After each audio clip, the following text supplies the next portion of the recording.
Halo semuanya, kembali lagi di channel YouTube saya. Kali ini saya kedatangan teman atau narasumber dari sekolah PIP Semarang. Jadi di sini dia berkenan untuk bercerita mengenai pendaftaran, seleksi dan alur-alur yang harus kalian pahami ketika kalian mau mendaftar di PIP Semarang. Jadi saya perkenalkan dulu teman saya yang ada di sebelah kiri saya. Ya, nama saya adalah Dranus Dendi Setiawan. Saya saat ini berkuliah di PIP Semarang dengan jurusan Tata Laksana. Dan saya baru saja memulai kuliah saya pada tahun 2021, berarti tahun lalu.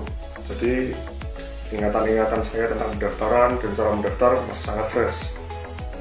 Oke, jadi di sini Mas Dendi ini angkatan berapa, Mas? Ya, untuk angkatan saya berarti tahun 2021 angkatan 58. Semester 2 ini. Baru semester 2, ya. Baru mau semester 3 berarti? Ya, bentar lagi, oke. Nah, di sini Mas Dendi mau cerita nih ke teman-teman semua mengenai alur pendaftaran, dan nantinya akan ada 2 sesi video. Yang pertama tentang alur pendaftaran, dan video kedua mengenai tips dari Mas Dendi agar teman-teman semua bisa lolos untuk seleksi di PIP Semarang. Tanpa berbasa-basi lagi, mari kita langsung ke narasumber kita untuk bercerita mengenai pendaftaran di PIP Semarang.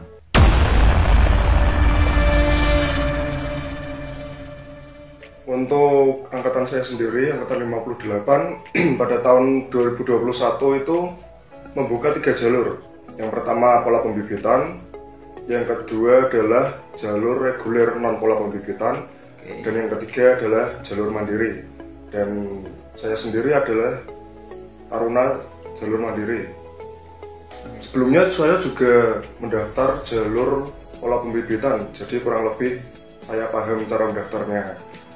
Oke, untuk pendaftaran yang jalur pola pembibitan itu kita mulai dari mendaftar, memasukkan dokumen-dokumen dan melalui proses ACC di BKN, dan kita mengikuti si pencatar. Itu resmi dari satu Indonesia menjadi satu.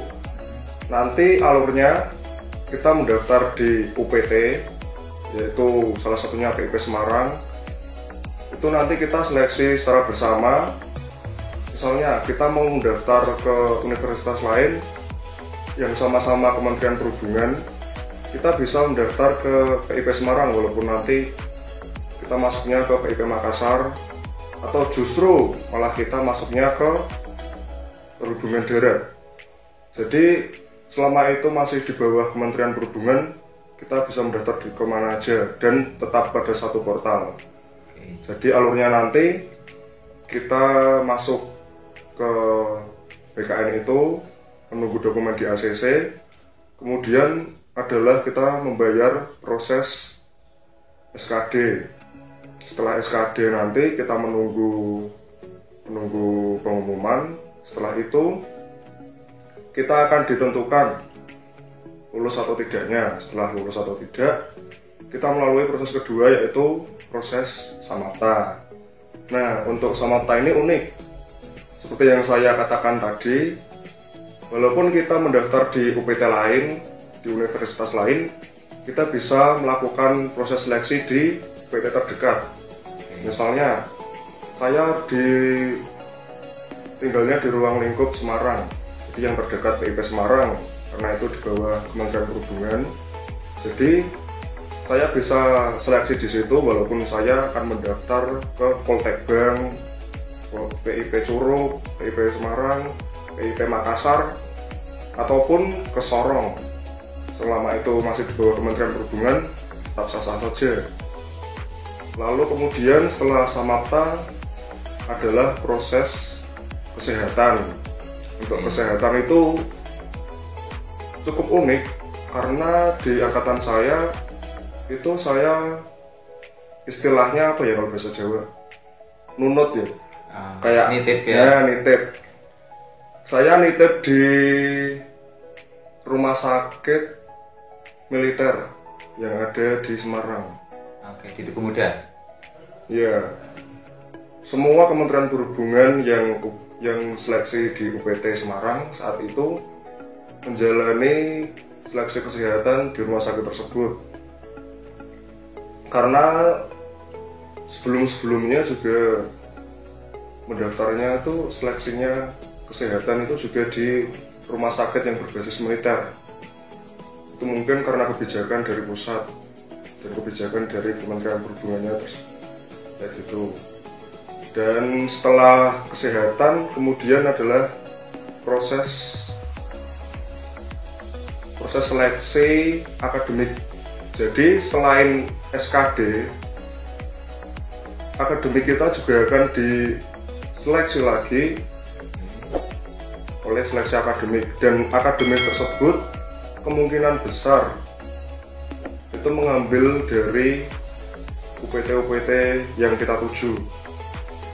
Jadi misalnya kalau kita mendaftar ke Semarang, PIP Semarang kemungkinan akan mempersiapkan soal-soalnya sendiri, dan PIP Makassar kemungkinan PIP Makassar juga akan mempersiapkan soal-soalnya sendiri, karena kemungkinan besar soalnya itu berbeda dari UPT 1 ke UPT yang lain, karena untuk seleksi akademik tersebut sistemnya bukan satu soal untuk nasional, jadi per UPT.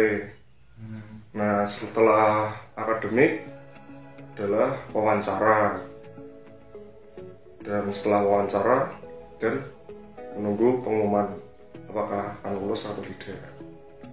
Oke, nah di sini saya ada pertanyaan Mas. Iya. Masnya tadi bilang di awal kita masukin berkas mungkin ya, Nah. di si pencatat itu ya. Iya. Itu website ya Mas ya? Iya. Nanti bisa dibagikan websitenya mungkin ya, bisa Iya. saya tambahkan untuk teman-teman. Nanti akan saya bisiki webnya. Webnya ya, Iya. nanti bisa saya cantumkan untuk teman-teman. Nah di website tersebut Mas yang dimasukkan filenya apa aja? Nah, untuk web tersebut yang dimasukkan adalah tentu saja ijazah, Jasa, KTP sudah pasti, oke, KK, akta kelahiran. Setelah itu adalah kalau memungkinkan bisa diisi sertifikat Pendukung. bisa diisi. Mungkin ada yang punya prestasi gitu ya. Itu bisa loh, ketika nanti wawancara akan ditanyakan. Oke. Untuk yang berikutnya Mas, di website tersebut kita masukin file. Itu ada ukurannya nggak Mas? Atau Ya. formatnya? Kalau format itu tidak spesifik ya. Namun untuk BKN sendiri, saya pengalaman dulu maksimal itu 500 KB. Oke, 500 KB. Iya. Dan untuk foto, nah ini yang paling penting. Oke. Karena kalau kita selalu memasukkan foto, dan karena BKN ini kan sistemnya seleksi ini ya, secara komputerisasi ya. Oke. Foto tersebut kalau kita tidak bisa upload, nanti akan tidak di ACC. Oke. Jadi kita jadikan JPG Dengan JPEG ya. ya, dan tidak boleh lebih dari 500 KB tadi. Oke. Ya. Jadi ukuran sama filenya JPG kurang dari 500 KB. Iya. Nah untuk ketentuan fotonya Mas, seperti background, pakaiannya apa gitu? Itu tidak ada ketentuan khusus ya untuk pendaftaran pencatar BKN, karena pada saat saya mendaftar dulu kita sama saja mendaftar ke tes CPNS biasa. Oke. Ya, seperti itu. Jadi fotonya bebas ya? Ya, Oke, yang penting mungkin pakaiannya bebas rapi. ya, bebas rapi. Oke, nah setelah kita melewati tahap pertama nih Mas, kan tadi Mas Dendi bilang kalau tahap pertama kita lewat website tersebut, jadi Iya. bisa disebut pendaftaran online mungkin ya. Iya. Nah, untuk setelah pendaftaran online ini, di dalam pendaftaran online ini berarti kita bisa milih kita mau daftar kemana? Ya, di situ Contohnya? kita bisa langsung memilih ke UPT mana gitu. Oke, Namun untuk angkatan saya ada ketentuan yang unik ini. oke, Sistemnya tetap menganut sistem perankingan. Jadi dari SKD dan plus SKB. SKB adalah samapta, terus kesehatan, wawancara dan akademik. Nah, dari SKD dan SKB ini nanti di rata-rata nilai kita setinggi apa, terus akan ditentukan kita dimasukkan di mana. Dan yang menentukan itu bukan kita. Hasil dari rata-rata tersebut yang menentukan adalah dari panitia dan pusat. Jadi walaupun saya mendaftar di perhubungan laut, bisa jadi saya berakhir di perhubungan darat atau udara. Tergantung sistem rankingan tersebut. Oke. Nah, untuk setelah kita pendaftaran online, Mas. Nah, step selanjutnya seleksi yang pertama seleksi samapta tadi ya. Nah, itu dari jarak pendaftaran online itu kan UACC. Ketika kita di ACC itu jaraknya lama nggak untuk seleksi tahap pertama tadi? Untuk seleksi bicara laut saya ya.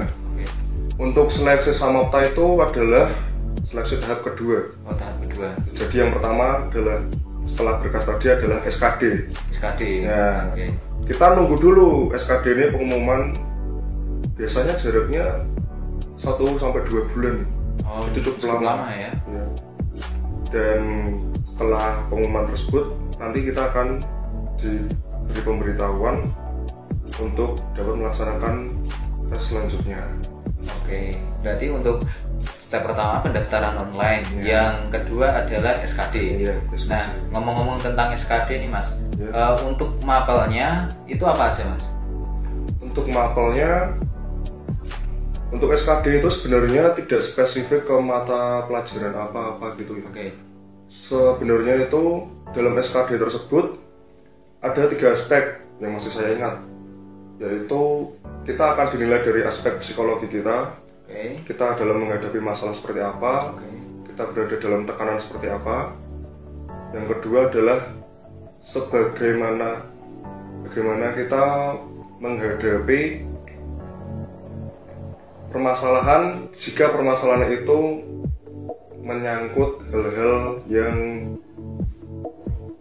kritis, seperti kayak misalnya ada perpecahan mengenai kenegaraan atau suku atau apa. Istilahnya kita dalam aspek yang kedua ini, bagaimana respon kita ketika kita dihadapkan ada masalah mengenai suku, ras, dan nasionalisme. Dan yang kedua itu adalah pemahaman umum aja. Jadi ketika SKD itu kita harus banyak-banyak menyimak apa yang terjadi di negara kita, sistem politiknya kayak apa, dan di negara lain tentu saja. Intinya wawasan lah, semua ketiga ini adalah wawasan. Namun ada beberapa yang ditonjolkan saja. Ada nasionalisme, ada pengetahuan umum, dan ada yang mencakup ke sosial kita dan diri kita sendiri. Oke. Nah, berarti SKD tadi udah dijelaskan ya Mas ya. Nah, itu kan berarti SKD ini masuk ke seleksi tahap pertama. Nah, di tahap pertama ini 1 hari full kita cuman SKD atau ada yang lain? Nah, mungkin dari Mas Dendi yang disampaikan untuk part 1 ini cukup ya Mas ya, udah kelamaan. Kita lanjut ke part 2. Part 2-nya kalian bisa cek di sini.